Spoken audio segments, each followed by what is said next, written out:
and I suggested to Sharon that I might give a talk trying to illustrate perhaps some of the reasons why Christianity has been used for anti-Semitism, why it shouldn't be, and also the other side of the coin, why Christianity has a pro-Zionist point of view and a interest in supporting Israel. So we're going to go through some of the, I think, David, are you ready to put the slides up? Yeah, so that's basically the introduction. The next one, I'm going to start off by reading from a book by a man called Andrei Schwarzbart. It's called The Last of the Just. It's based on a Jewish legend of the 36 just men, or the Lamed Vav, which is a kind of mystical Hasidic Judaism concept that there are 36 just men on the earth whose role in life is to justify the purpose of humankind before God. And the story begins with, it really covers 8 generations of the Levi family, going back to the execution of an Levi ancestor in 12th century York in England, and culminating in the story of Ernie, the last of the just, who's executed at Auschwitz. And in the passage I'm just going to read, it's as Ernie is about to be taken off to the concentration camp. And in this story, he actually marries his friend Golda the night before they're taken away. And as they're preparing to go to the concentration camp, their conversation turns to Jesus. And this is what it says. "Oh, Ernie," Golda said to them, "you tell me, why do the Christians hate us the way they do? They seem so nice when I can look at them without my star." Ernie put his hand round her shoulder solemnly. "It's very mysterious," he murmured in Yiddish. "They don't exactly know why themselves. I've been in their churches and I've read their gospel. Do you know who the Christ was? A simple Jew like your father, kind of Hasid." Golda smiled gently. "You're kidding me." No, believe me. And I bet they'd have got along fine, the two of them, because he really was a good Jew. You know, sort of like the Baal Shem Tov, a merciful man and gentle. The Christians say they love him, but I think they hate him without knowing it. So they take the cross by one end and make a sword out of it and strike us with it. You understand, Golda," he cried out, suddenly strangely excited. "They take the cross and turn it around. They turn it around. My God. Poor Jesus, if he came back to the earth and saw that the pagans had made a sword out of him and used it against his sisters and brothers, he'd be sad. He'd grieve forever. And maybe he does see it." A moving account and a sentiment which really distresses me actually as I read it. Of course, I believe that Jesus was more than a simple Jew, but nevertheless, when we read the Gospels, we have to recognize that Jesus was thoroughly Jewish from start to finish. And we also have to recognize that what it says here, what Ernie said there, is true, that the professing church has historically done exactly what it shouldn't have done and taken the cross and used it to smite the Jewish people with. And as he says, this is totally contrary to the will and the teaching of Jesus. And he does grieve over it, what has been done in his name. Let's just have a look at 1 or 2 verses which tell us about the Jewishness of Jesus. First verse of the New Testament, Matthew chapter 1. If you put it into Hebrew, it says, Sefer Toldot Yeshua HaMashiach ben David ben Avraham. The book of the generation of Jesus Christ, the son of David, the son of Abraham. In Luke's gospel, it says that when he was 8 days old, 8 days were completed for the circumcision of the child. His name was called Yeshua, Jesus. It also tells us in Luke that following that, he went up to Jerusalem with Mary and Joseph to go through the Pidyon Haben, the redemption of the firstborn service in the temple. The only event which is recorded in the life of Jesus as a child is when he is 12 years old. And it says in the Gospel of Luke that when he was 12 years old, they were taken up with the family to Jerusalem for the Passover. And at that time, he became separated from I think we've gone a bit too far here, David, so go back a bit. He's become separated from the large family group, and he ends up discussing the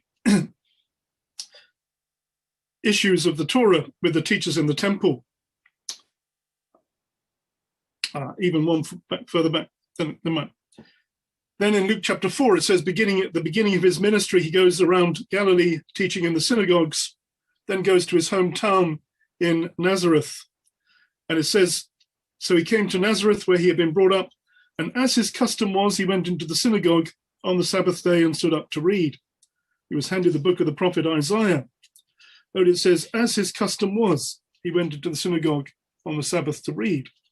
And he reads from the prophet Isaiah, where it says, the Spirit of the Lord is upon me because he anointed me to preach good news.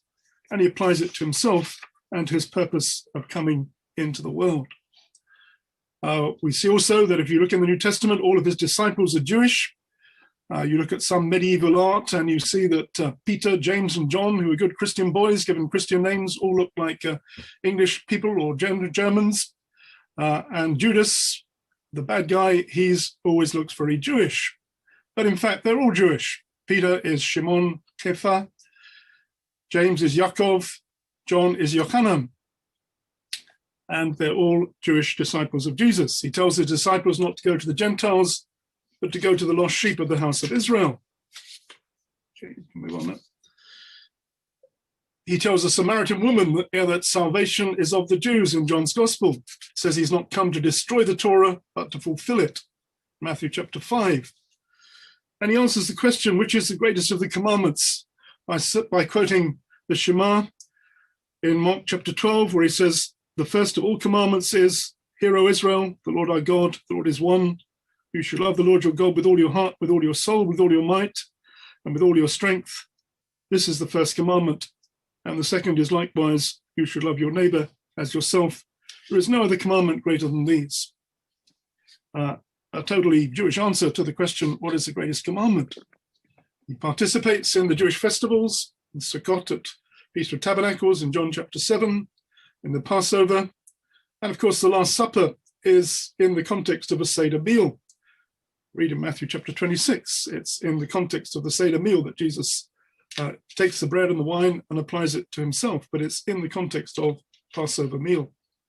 And the New Testament connects his death to the Passover, his resurrection also to the Chag Bikurim, the Feast of the First Fruits. And after the resurrection, Jesus explains what has happened to the disciples. In Luke's Gospel, it says, these are the words which I spoke to you while I was still with you, that all things must be fulfilled, which were written in the law of Moses and the prophets and the Psalms concerning me. Refers to the Torah, the Nevi'im, the Ketuvim, the three divisions of the Tanakh of the Jewish Bible.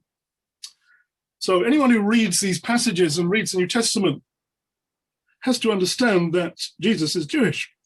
That the Gentiles play little part in the drama until the final trial before Pilate. And what also strikes me is that all these verses actually don't have any other interpretation. You can't interpret the fact that Jesus says, it says that he was circumcised on the 8th day any other way than that's what happened. You could deny that that's what happened, but you can't interpret it any other way. So we have this picture which comes through. Any intelligent reading of the New Testament shows the Jewishness of Jesus. Nevertheless, we see that the New Testament and certain verses in it have been used for anti-Semitism. So we have to look at those. So next one. The most notorious verse of all is in Matthew chapter 27. We'll come on to say a bit about that in a moment, where before Pontius Pilate, the people answered and said, his blood be upon us and upon our children. John's Gospel chapter 5, verse 18, it says, therefore the Jews sought all the more to kill him, because he not only broke the Sabbath, but also said that God was his father, making himself equal with God. In John 8, he says, you are of your father, the devil, the desires of your father you want to do. And in 1 Thessalonians, you brethren became imitators of the church of God, which are in Judea in Christ Jesus. For you also suffered the same things from your own countrymen, just as they did from the Judeans, and the AV says from the Jews, who killed both the Lord Jesus and their own prophets. They persecuted us, they do not please God, and are contrary to all men. And so we have verses which speak to a vision which is contrary to the Jews and could be used for anti-Semitism. Now, I want to explain these and show that actually, if you look at these in context, there is a different interpretation which can be taken. First of all, we have to recognize that the Gospels do record a conflict between Jesus and the Jewish religious leaders, between the scribes and the Pharisees. There are two main issues which actually came up in the quote from John, which I gave you earlier. accusation of Sabbath breaking. If you look in the scriptures, you'll find that Jesus affirmed Torah observance, but he didn't go along with what we call the traditions of the elders, which were the fence laws which were brought in after the return from Babylon, which became the oral Torah, became the Talmud as it was written down. So Jesus had a division with the religious leaders on this issue. We see also that the claim of equality with God and the Messiah issue was one which is significant. Jesus also saw corruption in the temple, in the priesthood. If you go to Matthew chapter 23, he accused the religious leadership of hypocrisy, of exploiting the people by loading burdens upon them and doing nothing to help lift the burdens. The time of the cleansing of the temple, when he goes in and drives out the money changers, he quotes from the prophets saying, "My house shall be called a house of prayer for all peoples, but you have made it a den of thieves." So he has a confrontation with the Jewish religious leaders at his time.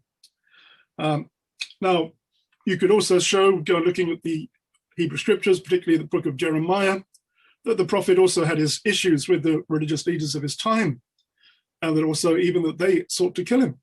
So we have something which is not totally new in the history of the Bible. Rabbi Dan Cohen Sherbrooke says, like the prophets of Israel, Jesus can be seen as the conscience of Israel. In his confrontation with the leaders of the nation, Jesus echoed the words of the prophets by denouncing hypocrisy and injustice. As a prophetic figure, this image of Jesus should be recognizable to all Jews. The second issue, of course, the messianic issue, claims to be the Son of God, major theological issue, which particularly in the Gospel of John concerns Jesus as the Son of God, was the issue actually upon which Caiaphas declared that he should be put to death because of his answer to the question, "Are you the Messiah, the Son of the Blessed?" And Jesus said, "I am, and you will see the Son of Man coming on the clouds of heaven," at which point Caiaphas said that he heard his blasphemy, he's deserving of death. I'm not going to go into in details on the issue. It's still an issue, of course, between Christians and Jewish people today, whether Jesus is the Messiah, whether he's the Son of God. Major issue. As a believing Christian, I do believe he is the Messiah, and I do believe in his divinity as well as his humanity, but it's quite beyond the scope of this talk really to go into details on that subject. But I want to just say a little bit about the use of the Jews in the Gospel of John. So if we move on to the next one. This is one of the phrases which has been used most to foment the idea that you have Jesus and the disciples who are the good guys who are Christians against the Jews who are the bad guys. And it's been used to stir up anti-Jewish feeling through the centuries. We could go back, I could have asked, back Peter, David, could you go back to that one? Yeah. Yep. No. Previous one. Can you go back to the previous one? Yeah, that's the fun. No, I don't know. We got lost a bit here. Okay, go on. Bit one further. Next one. Next one. No, go the wrong way. Never mind. Oh well, we'll have to leave those. I could do it without those, but yeah. Okay, we'll just leave it there for the moment. Okay, so he claims in the Gospel of John, the use of the word "the Jews" is often used to speak of the Jewish religious leaders in Judea, the Judeans versus the Galileans. And we do see that the center of opposition to Jesus did come with the Jewish religious leaders in Judea. Even there, it wasn't universal, but the opposition was there, and there were Jews in Judea who sought to kill Jesus. And Jesus says behind this opposition, there is the spirit of the devil. So he says, "You're of your father, the devil," not to all Jews, but to some of the Jewish religious leaders who did want to kill him. And that doesn't mean, certainly, that Jesus is saying that all Jews are of the devil. I would say on this subject, though, that the spirit which then came upon the church later on and sought to kill the Jews was certainly also of the devil. So we have a wrong influence, bringing this hatred towards the Jewish people. Okay, now when you look at the use of the term the Jews in John, there are certain phrases where it's clear that he's talking not about all Jewish people, but about the Judeans. One of them, particularly in this verse in John 11, verse 54, says, "Therefore Jesus no longer walked openly among the Jews, but went from there into the country near the wilderness to a city called Ephraim, and there remained with his disciples." So was Ephraim a Goyish place? Well, Ephraim was the name which is used in the prophets to speak about the northern kingdom of Israel. So he moved out of Judea into the area of Ephraim.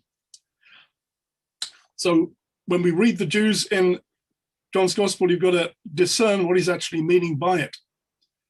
And for the most part, he's talking either about Judeans as opposed to Galileans, or the Jewish religious leaders.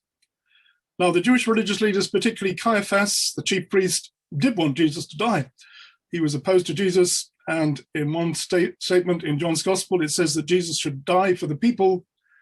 It says, because if we let him alone like this, everyone will believe in him, and the Romans will come and take away both our place and our nation.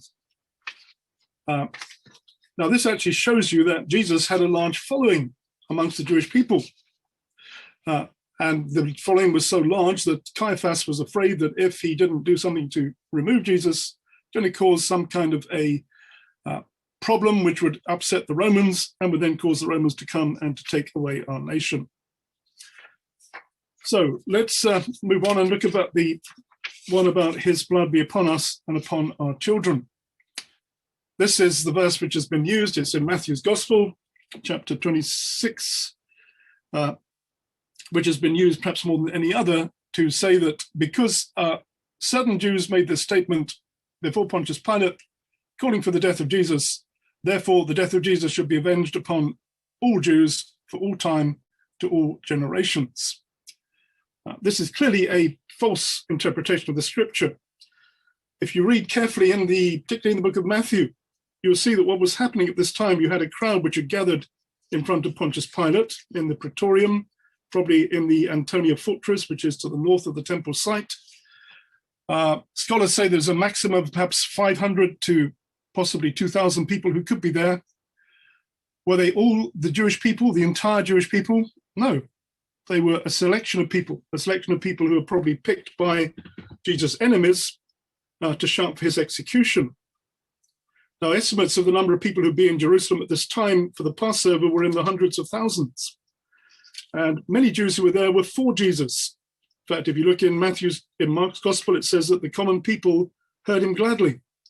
You had a crowd of people who were at the triumphal entry of Jesus into Jerusalem who were greeting him with the words, Baruch haba b'shem Adonai, blessed is he who comes in the name of the Lord, Hoshiana, calling him Melech Israel, Ben David. So clearly supporters of Jesus. It's also interesting if you look in the 26th chapter of Matthew, Caiaphas organized a meeting, the chief priest, to take Jesus, quote, by trickery and kill him. Says, not during the feast, lest there be an uproar among the people. So he's discussing how to arrest Jesus. If he said, if we arrest him publicly at the feast, there's going to be an uproar among the people. So why should there be an uproar among the people if everyone hated Jesus and wanted to get rid of him? There'd be an uproar amongst the people because there are many people who are for Jesus, and if they arrested him publicly, it could cause a riot. That's why they had to recruit Judas, so that he could lead them to where they could arrest Jesus secretly at night and take him for the trial, put charges against him with a verdict that he deserved to die, and then hand him over to Pontius Pilate. Now, I've written a long article on this, which I'm not going into details of, but my understanding is that actually Pontius Pilate was in a way being manipulated by the chief priests to do something which he didn't want to do. He knew that the setup was a setup, but he was basically being blackmailed by the chief priest to pass the sentence of death upon Jesus. There was an idea behind it that if he didn't do that, they'd report him to Caesar as someone supporting a rival claimant to be king, or cause a riot which would look bad on his record. So Pilate knew that it wasn't true, but he didn't have the courage to just throw the case out. He went along with it, and he handed over Jesus to be flogged and put to death even though he knew that there was a false case against him. And when we come to the text in mind, it says, when Pilate saw that he could do nothing to prevail at all, but rather that the multitude was rising, he took water and washed his hands before the multitude, saying, I'm innocent of the blood of this just person. You see to it. And all the people answered and said, his blood be upon us and upon our children. So was it all the people, the entire Jewish people for all time, or the people who were there at that event? His blood be upon us. It was spoken to Pilate, not to God. It was spoken by Jewish opponents of Jesus, not by all Jews. I've said there were many Jews who were for him. It was a foolish word, which is also not binding upon their children and their descendants and their future descendant generations.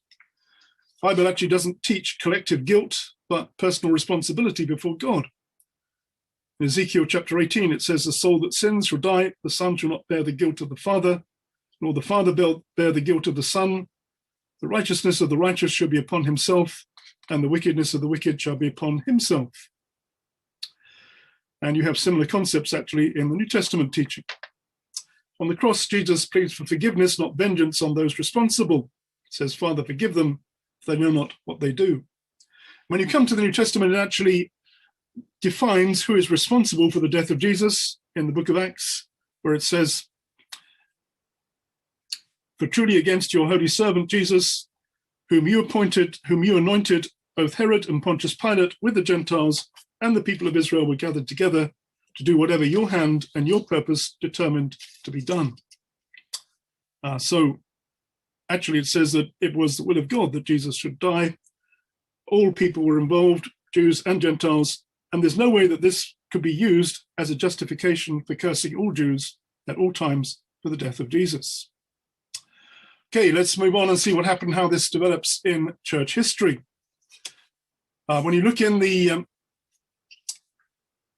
book of Acts, you find that the church at the beginning was all Jewish. The Gentiles only came in after Acts chapter 10. You had a Nazarene church which kept Jewish feasts and the Messianic faith in Jesus throughout the first century and beyond. And Paul wrote his epistle to the Romans, telling Gentile Christians to bring good news to the Jews, to pray for Israel, and that the root that supports them is Jewish. They should not boast against the Jews, that the Jews should be beloved for the Father's sakes, and that the gift and calling of God is without repentance. So you have the apostles who are Jewish, the scriptures written by Jews. You have a writing by Paul that the church should not boast against the Jews, but should pray for the Jewish people, should bring good news to them, and also saw a future for Israel when the deliverer will come to Zion. And one has to say that the history of the church would be very different if the Roman church had taken note of what Paul wrote to the Romans. But they didn't. So let's look at what happened in church history. In church history, we find that the opposite to what Paul said took place. The majority Gentile church ignored Paul's teaching, did the opposite of what he said, brought bad news to the Jews, and cursed the Jews as Christ killers, based on some of these verses which I've read, which, as I hope I've explained to you, were taken out of context and misapplied for generations to bring untold suffering to Jewish people. We have early church writers like John Chrysostom, considered to be a saint and a church father, lived in the 4th century, who wrote, "The Jews are the most worthless of all men. They're perfidious murderers of Christ. The Jews are odious assassins of Christ, and for killing God, there is no expiation possible, no indulgence or pardon. Christians may never cease vengeance, and the Jews must live in servitude forever. God always hated the Jews. It's incumbent upon Christians to hate the Jews." Statement which is totally out of order and totally wrong in the sight of God. When Constantine established Christianity as the official religion of the Roman Empire in 312, he issued many anti-Jewish laws.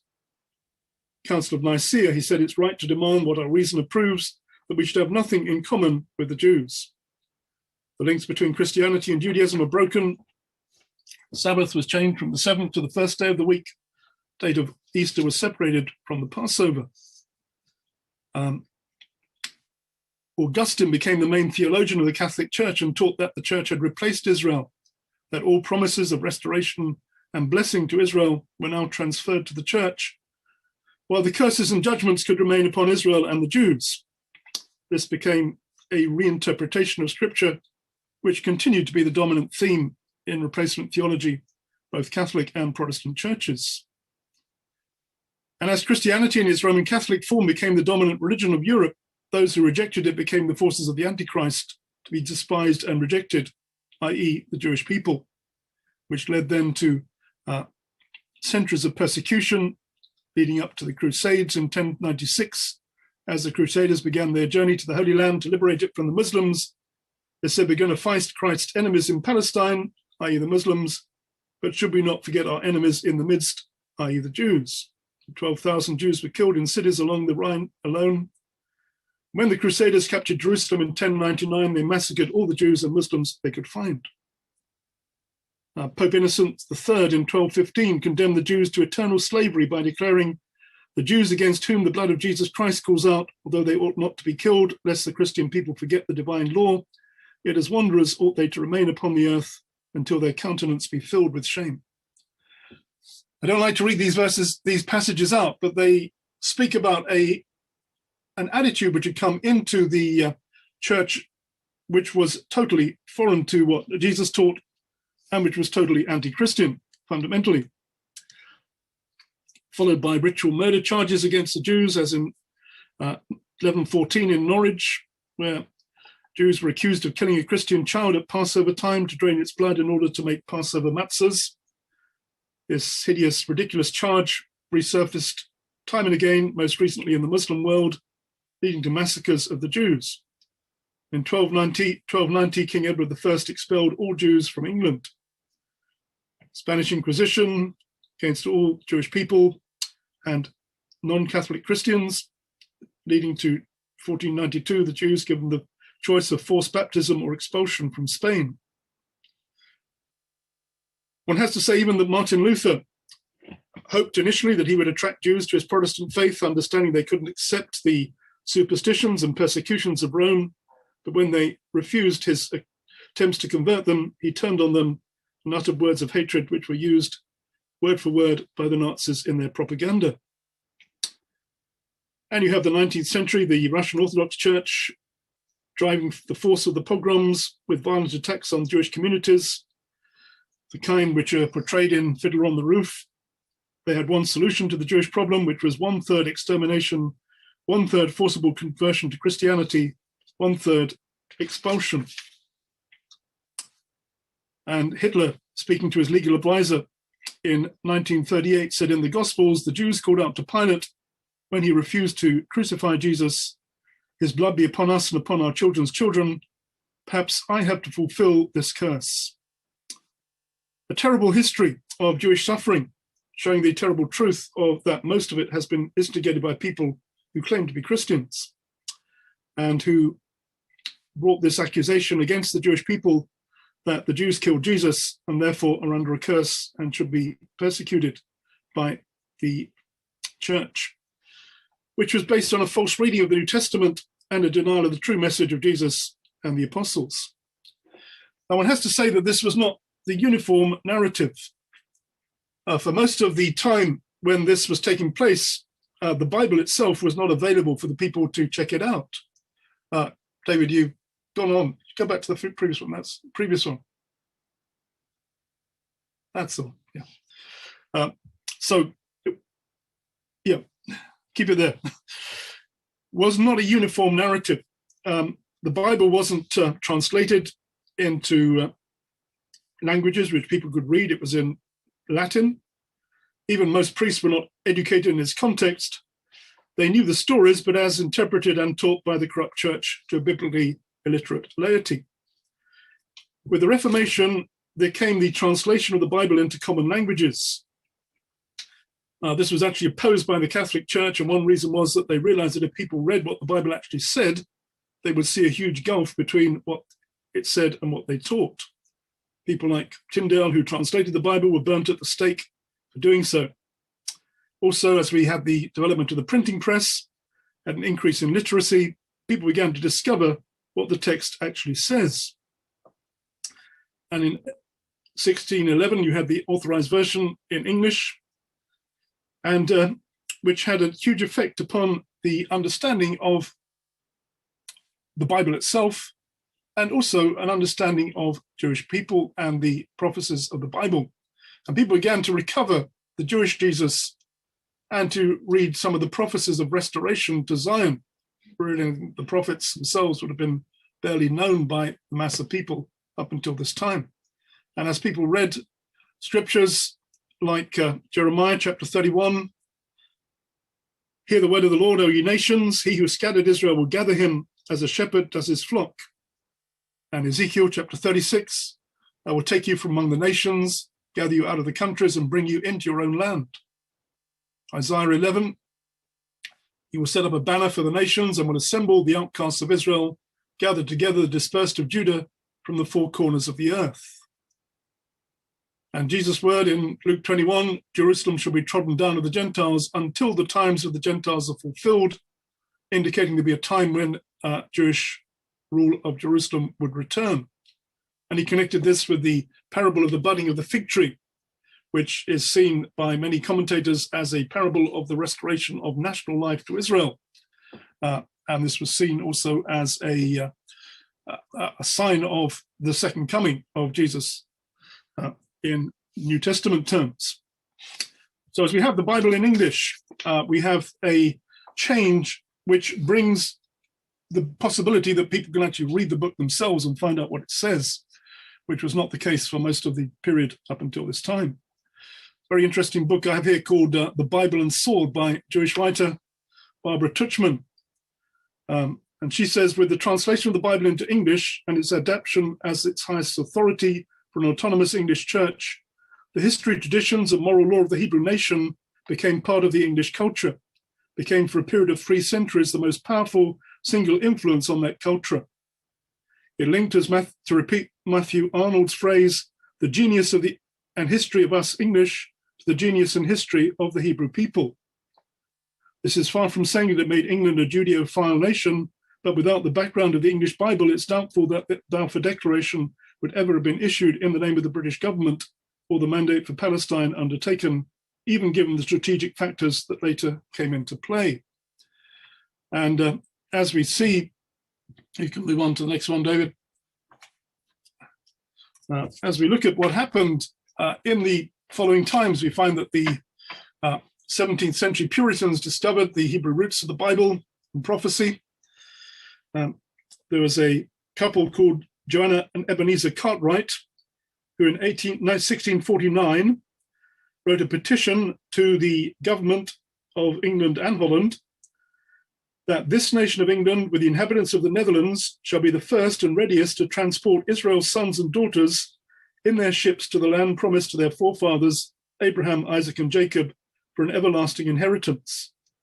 The petition further requested that the Jews may again be received and permitted to trade and dwell amongst you in this land. That was in the land of England. And remember that actually in 1290, the Jews had been expelled from England. And this began a movement to bring the Jews from Holland to live in England, beginning of the Jewish settlement of England in around 1650. Also aided by a man called Manasseh ben Israel, a Jewish rabbi who caught on to the Cartwright Declaration and wrote a book called The Space Israel, the Hope of Israel, in which he appealed to England to complete the dispersion of the Jews by admitting them to England before the worldwide gathering or ingathering of exiles could begin.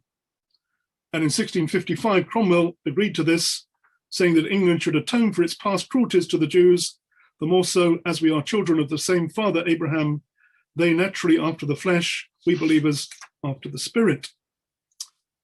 We move on to the 19th century. In Britain, we have a period of revival of Christianity in Britain, time of Bible reading and searching, also a beginning of a worldwide missionary movement, and many began to look to the place of Israel and the Jews. We had the London Jews Society, which was backed by the great social reformer, Lord Shaftesbury, was a Bible-believing Christian. Apart from throwing himself into the works on behalf of the poor and the dispossessed, he also worked on behalf of the Jewish people and he had a vision for the restoration of the Jews to Jerusalem and the land. He recognized the past injustices done towards the Jewish people and took up a Zionist position before Zionism was particularly well known or practiced amongst the Jewish community. Had an influence also upon the church and politics. Petitioned Lord Palmerston, and Palmerston, then the Foreign Secretary, wrote to the British ambassador in Istanbul, Constantinople, in 1640 to, quote, recommend the Turkish government hold out every encouragement to the Jews of Europe to return to Palestine. And in August the 17th, in 1840, the Times published a leader on a plan to plant the Jewish people in the land of their fathers, which was now under serious consideration. Also commended the efforts of Lord Shaftesbury, the author of the plan, as practical and statesmanlike. Shaftesbury and others then agreed to petition to set up a consulate in Jerusalem to look after the interests of Jewish people in Palestine as it was then. And when it was set up, Shaftesbury saw it as having prophetic significance, as the ancient city of the people of God is about to resume a place among the nations, and England is the first of the Gentile nations that ceases to tread her down.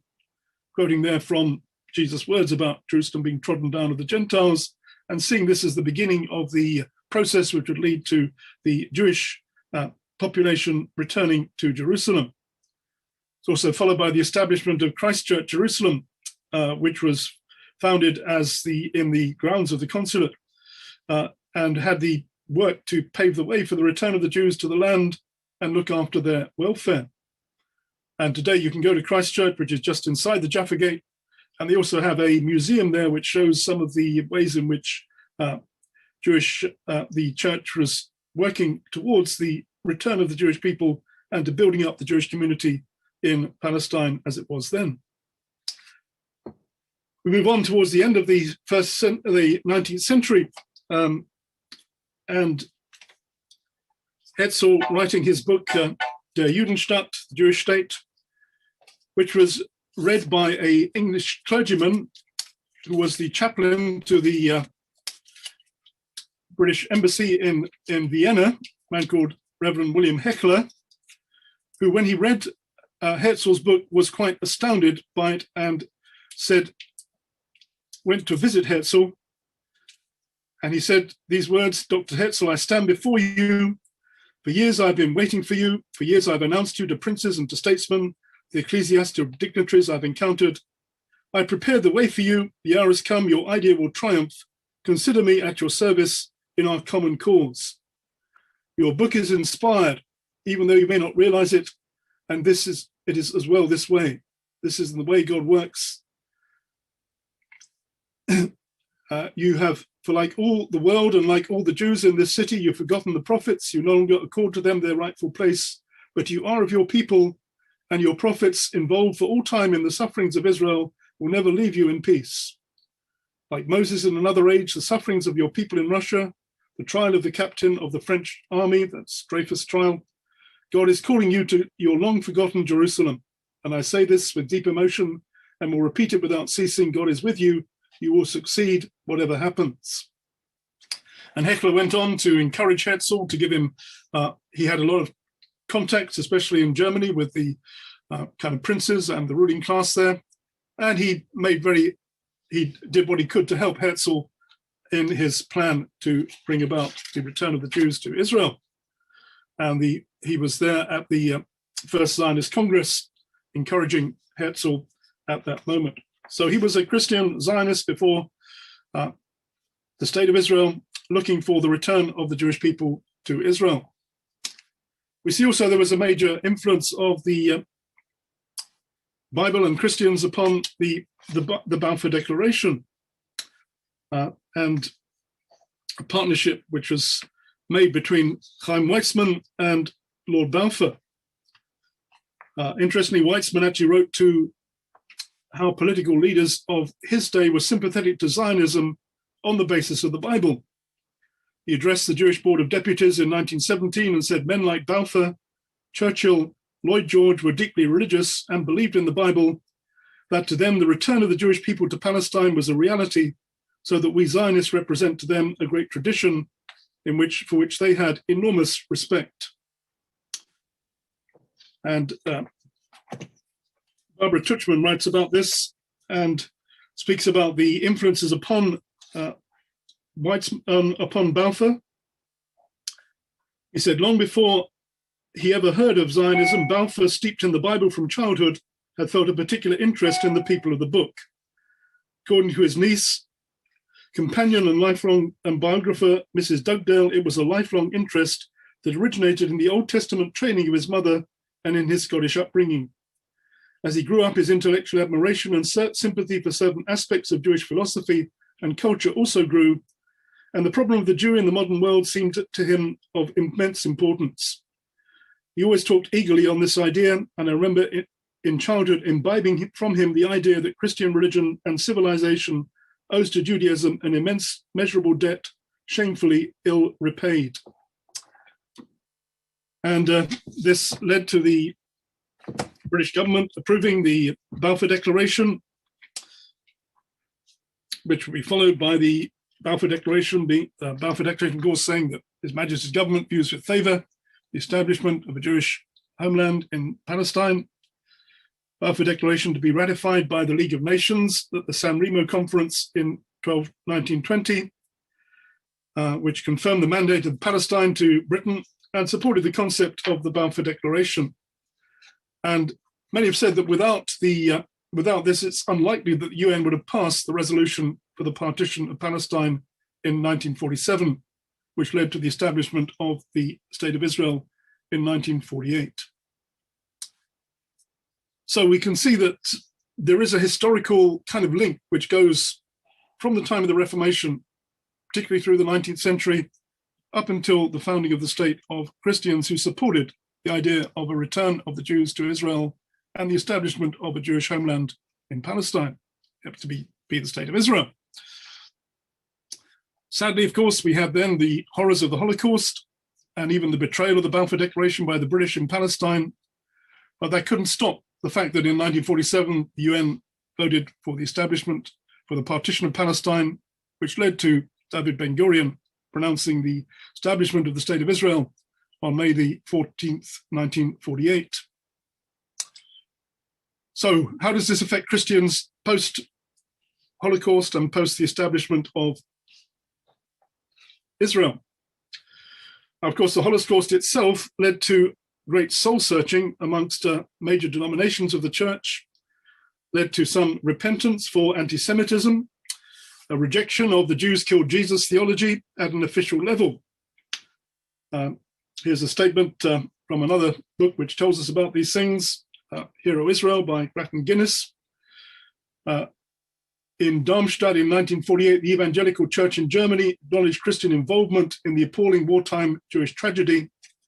So Christians circles washed their hands of all responsibility, justifying themselves by saying there was a curse on the Jewish people. Christians no longer believed that the promises concerning the Jews still held good. They no longer preached it, nor showed in their attitude to the Jews. In this way, we Christians helped to bring about all the injustice and suffering inflicted upon the Jews in our country, and led to a repentance for that. And in the Catholic Church as well, we see that there was a change of heart. Pope John the 23rd said shortly before he died in 1963, we realize now that many centuries of blindness have dimmed our eyes, so we no longer see the beauty of thy chosen people, no longer recognize in their faces the features of our firstborn brother. We realize that our brows are branded with the mark of Cain.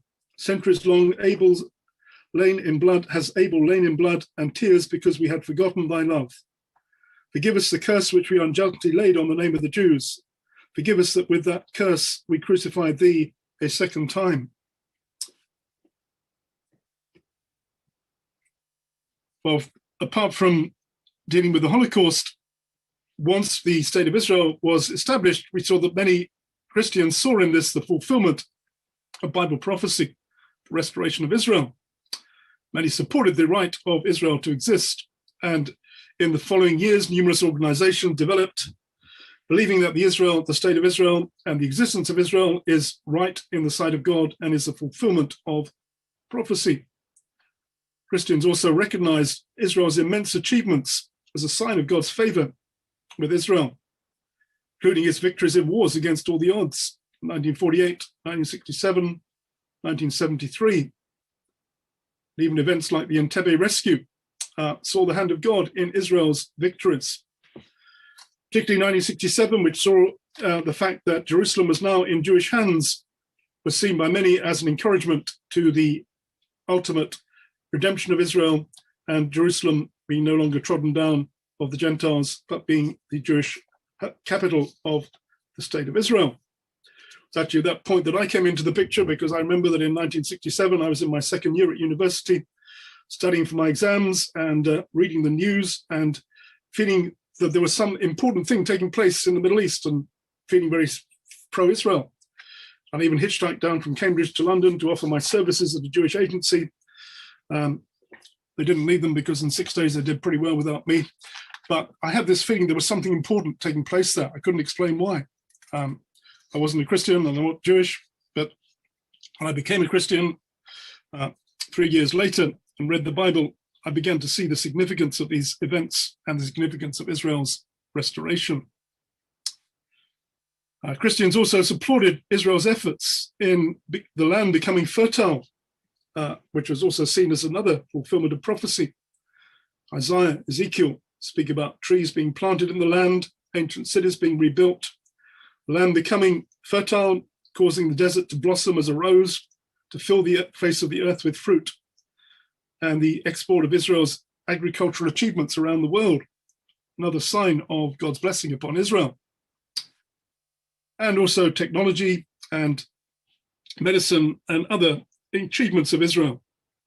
And out of this came a number of pro-Israeli organizations, including a lot of pro-Israel influence upon some of the God TV programs. Revelation TV has a regular pro-Israel slot with our friend Simon Barrett, which I think Sharon has also appeared upon. And also in America, even more so, we see that the influence of pro-Israel has spread to America firstly through certain Christian influences, Darby, Blackstone, Schofield Reference Bible, giving a theological underpinning for the modern pro-Israel movement in the States. And also we see that in America, very influential evangelical churches supporting Israel and having even a political influence upon the situation. Many supporting Trump in his bringing the embassy up to Jerusalem, proposing a peace process which would leave Jerusalem undivided in Jewish hands, retaining Judea and Samaria settlements and the Jordan Valley and the Golan Heights. And so we have this pro-Israel influence, which has been particularly important in America in advocating for Israel, with a pro-Zionist voting bloc taking place. We have to say that this is not the whole picture, because there has grown up in recent times a anti-Christian Zionist movement. So if we can move on to the next one. Another book here called Israel Betrayed by Paul Wilkinson, which gives a lot of details of what is called the rise of Christian Palestinianism. Can you get the next slide up, David?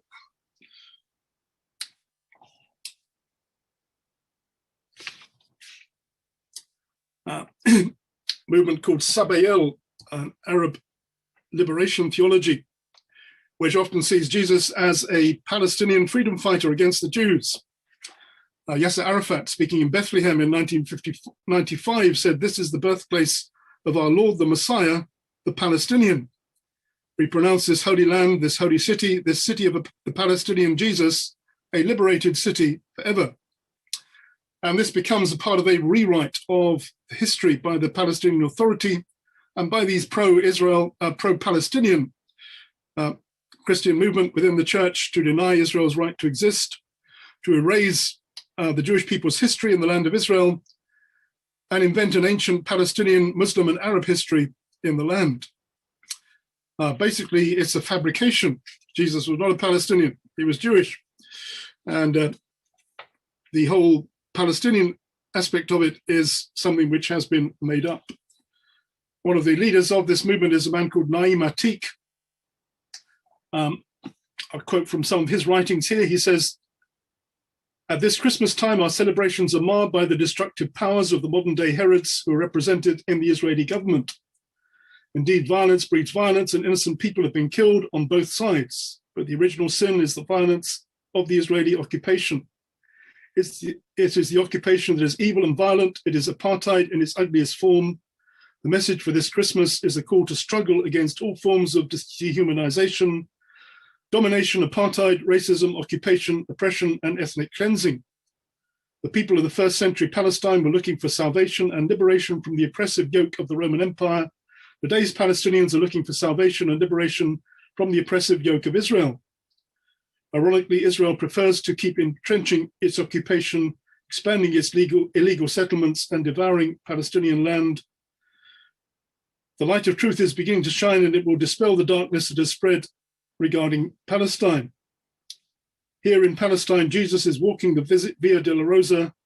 Jesus is the powerless Palestinian, humiliated at the checkpoint, the woman trying to get through to the hospital for treatment, and so it goes on. Palestine has become one huge Golgotha. The Israeli government crucifixion system is operating daily. Palestine has become the place of the skull. A gross exaggeration of the situation, and something which is not giving the truth of what is taking place. Obviously, there are injustices, there are problems, but the fact is that in Bethlehem, for example, the Christian population has fallen from around 80% in the 1970s when it was under Israel to around 20 to 30% now that it's under the Palestinian Authority. And it's not because of Israel, it's because of Muslim infiltration. In fact, the only place in the Middle East where traditional Arab Christians have peace and safety is within Israel.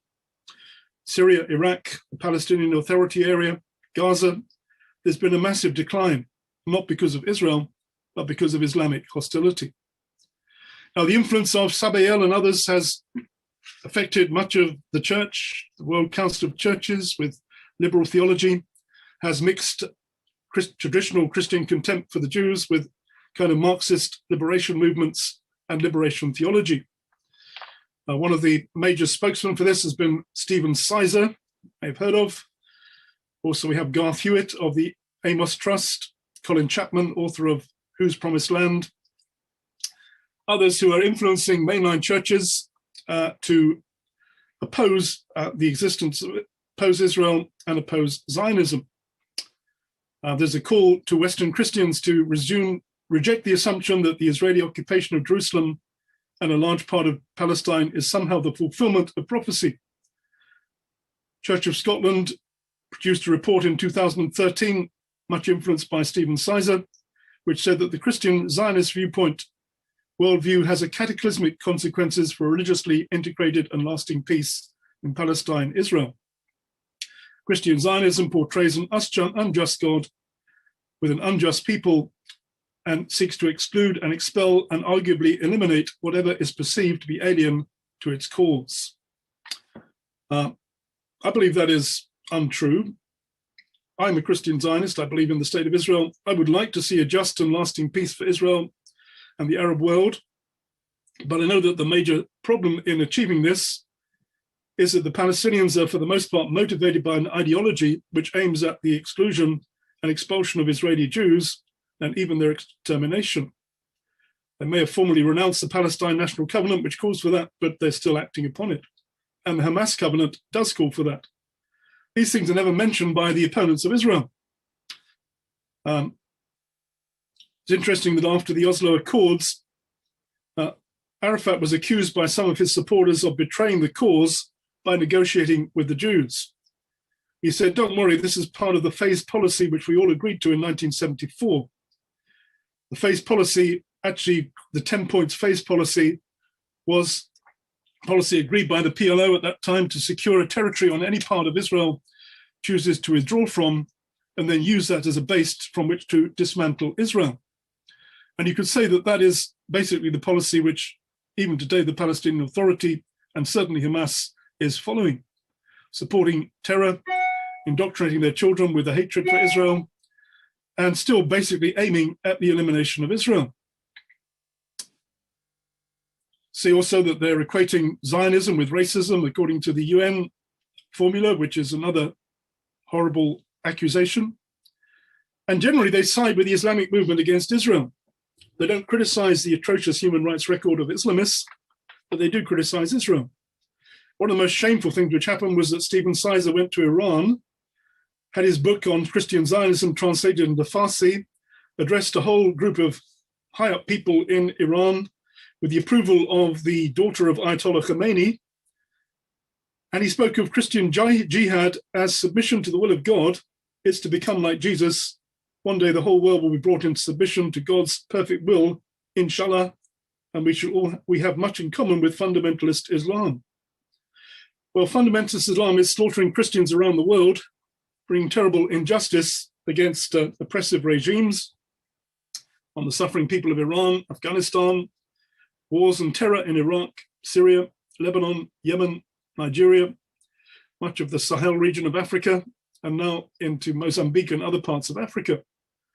Generally, these people have nothing to say about this, only that somehow Christians who support Israel's right to exist with the hope for a peaceful democratic government in Israel are responsible for all the trouble in the world.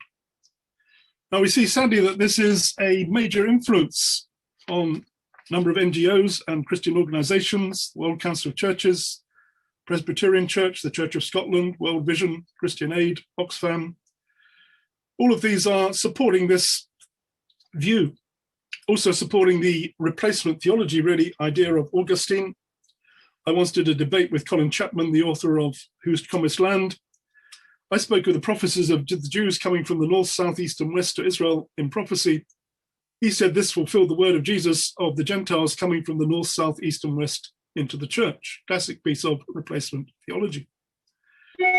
Generally, they would reject and spiritualize prophecies about Israel's restoration, concept of a covenant with Abraham, Isaac, and Jacob having anything to do with the land today, and would have no concept of a second coming of Jesus Christ or a millennial reign from Jerusalem.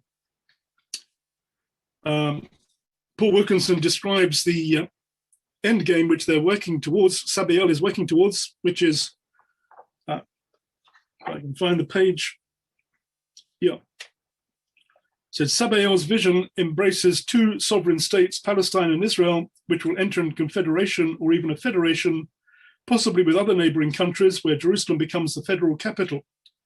Indeed, the ideal and best solution has always been to envisage ultimately a binational state in Palestine, Israel, where people are free and equal, one state for two nations and three religions. That might sound okay, but if you follow it through and realize what it would mean, it would actually mean the end of Israel. It would mean that huge numbers of Palestinian refugees would flood into the land, they would become a majority, and because of the hostility to the Jewish people, they would end up pushing Israel out of the land. And it would mean the end of the state of Israel. And you see that basically most of these people, if you really understand their program, it is the same as the left Islamic program: from the river to the sea, Palestine shall be free. Following the words in the Psalm 83, let us cut them off from being a nation, let the name of Israel be remembered no more. But it won't happen, because God has a plan to keep Israel and to preserve Israel as a nation. And just to wrap it up, let's see where we are at today, where all this is leading to. Okay. We do see a growing anti-Semitism in Europe, and most potent form of this anti-Semitism is actually not the classic Jews killed Jesus, Christian-influenced anti-Semitism. It's an alliance of left-wing and Islamist anti-Zionists. If you look at these people, they're also pretty anti-Christian as well. What we're seeing also is a decline of America, the late great United States of America, a decline of the Christian and pro-Israel influence in America. Looks to me like the Biden administration is taking a very negative line on Israel and Iran. The Iran nuclear issue is particularly dangerous for the future. And we see that Israel is being in some ways betrayed by what is taking place at the present time. Interestingly, we've also seen some peace treaties with Israel and Sunni Arab countries, which see Israel as an alliance against the Iran. We also see a kind of economic alliance which is built up with Israel, Egypt, Greece, Cyprus, over the oil and gas find off in the Mediterranean. So we see one movement towards peace, but we also see movements towards war. Will there be war or peace in the Middle East? That's actually the title of my latest magazine in Light for the Last Days. Bible prophecy actually does indicate the coming of a series of troubles, including the war of Gog and Magog, Ezekiel 38, 39. And if you follow through some of the passages in the book of Ezekiel, you can see that the countries are lining up pretty much as it says in the Bible. Russia is in Syria, Iran's in Syria, Turkey is in Syria, to the north of Israel. Iran is leading the hostility against Israel at the present time, and the possibility of war breaking up in the north is a real possibility.